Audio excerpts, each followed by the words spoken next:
Mr. Chair, itinanong ko po itong mga issue na to sapagkat hindi ko naman kilala si Alice Guo at nung nasa active PNP naman ako. Ibig ko po sabihin, naniniwala po ako na may mga bagay-bagay, na may mga sinasabi niya na may katotohanan.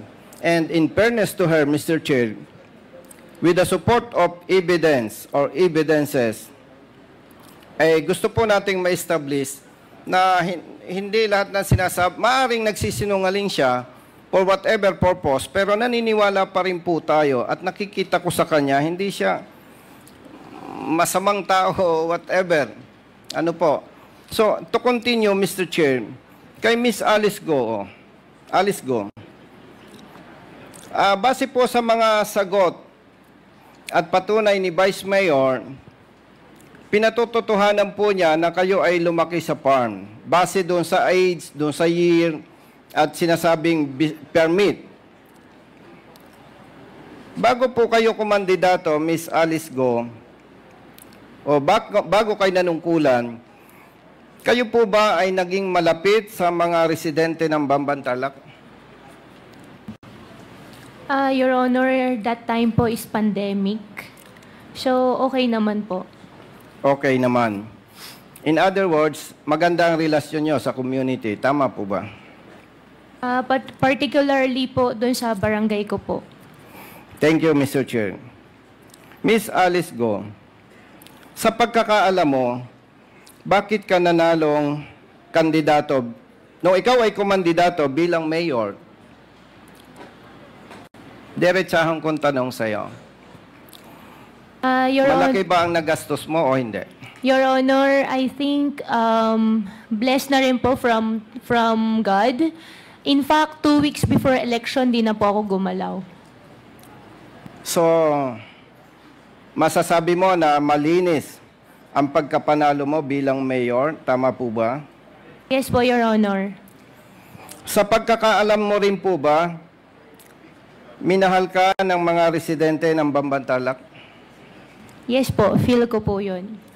At sa pagkakaalam mo rin po ba, kahit na ngayong iniimbestigahan ka sa Kongreso at sa Senado, mahal ka pa rin ng mga residente ng Bambantarlac? Tingin ko po, opo. Ibig mo bang sabihin, Miss Alice Go, na patuloy silang nagtitiwala sa'yo? Tingin ko po, Your Honor. Kung naniniwala ka na mahal ka at nagtitiwala pa rin sa iyo ang mga residente ng Bambantarlac, nais mo bang manatili na sila ay may respeto, may tiwala at pagmamahal sa iyo? Opo, Your Honor. Naniniwala ka ba, Miss Alice Go, na sa opinion ko lang, mapapanatili mo ang respeto, tiwala at pagmamahal sa iyo ng mga residente ng Tarlac kung magiging matapat ka sa pagsagot sa investigasyon na ginagawa ng Kongreso?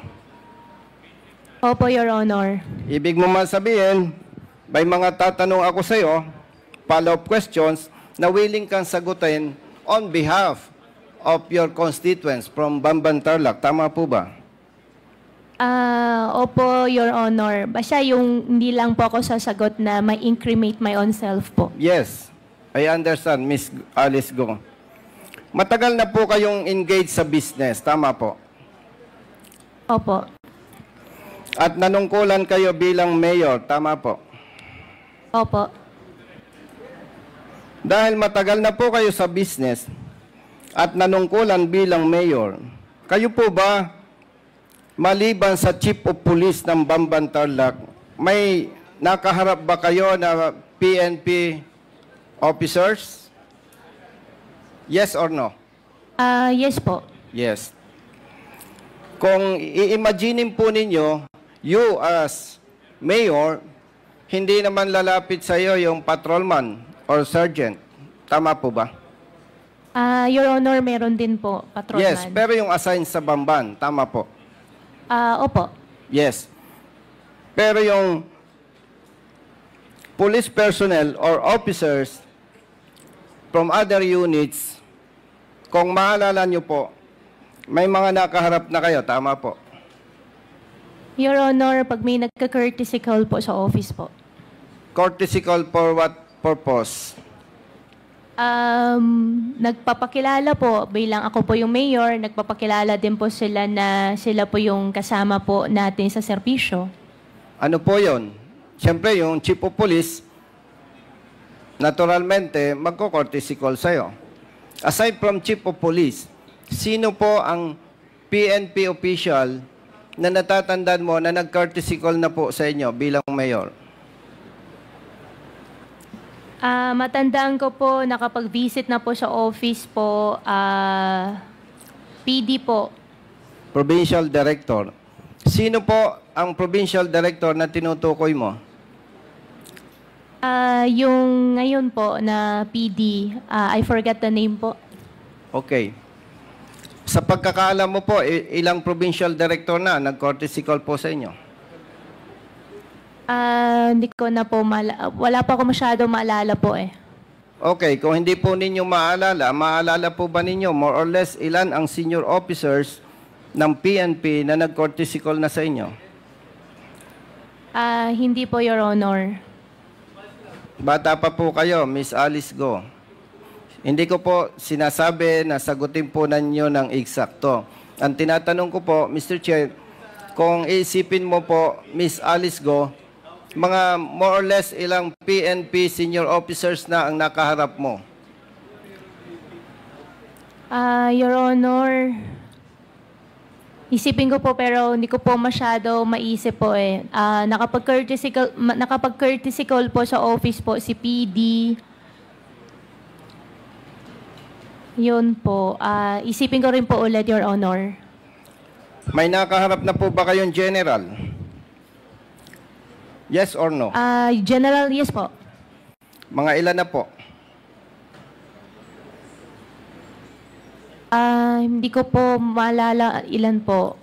Miss Alice Go, gusto ko lang ipaalala sa iyo, ako po 100% nagtitiwala sa iyo.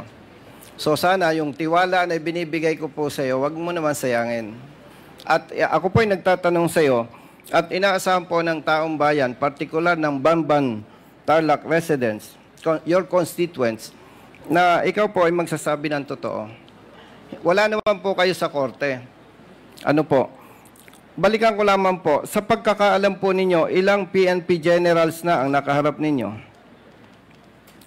Your Honor, as of the moment, wala po ako masyado maalala, pero may naisip lang po ako ngayon na nakapag-courtesy call din po sa office ko po ang isang general po na RD po. RD. Opo. Siyempre, RD yan, kahit pa paano, maaalala mo kung sino siya.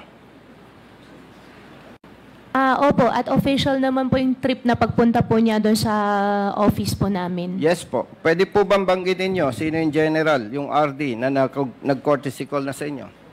Your Honor, Mr. Chair, okay lang po, mag-consult lang po ako sa lawyer. Sige po.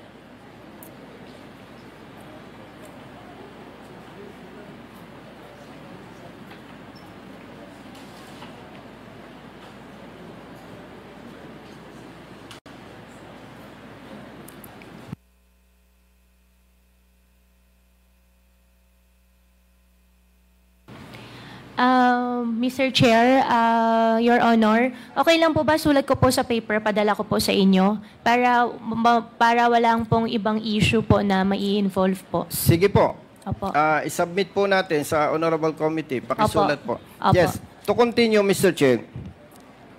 Nabanggit po tama po ba yung nadinig ko o yung napabalita na sinasabi mo na mayroon po kayong death threat? Tama po? Yes po. Yes. At ako po'y naniniwala na sa kalagayan mo ay totoo ang iyong sinasabi, Miss Alice Go. Sa kalagayan po ba ninyo ngayon at kayo ay nakadetain sa PNP Custodial Center, ano po ba ang pakiramdam ninyo? Safe kayo? O may gusto pa kayong hilingin na baka mapagbibigyan ng committee? Sa ngayon po, dahil po nakadetain po, mahirap po talaga nakadetained. Gusto ko na lang din po matapos po lahat at para makapagpiyansa po. Ang tanong ko po, Miss Alice Go, inamin po ninyo na kayo ay may death threat. Opo. Ang tanong ko po, feeling safe po ba kayo sa PNP Custodial Center? Opo. Okay, very good. Yun lamang po, Mr. Chair. Maraming salamat po, Miss Alice Go. Salamat po. Thank you, Congressman. Pakisubmit na lang po. Thank you, Congressman Busita.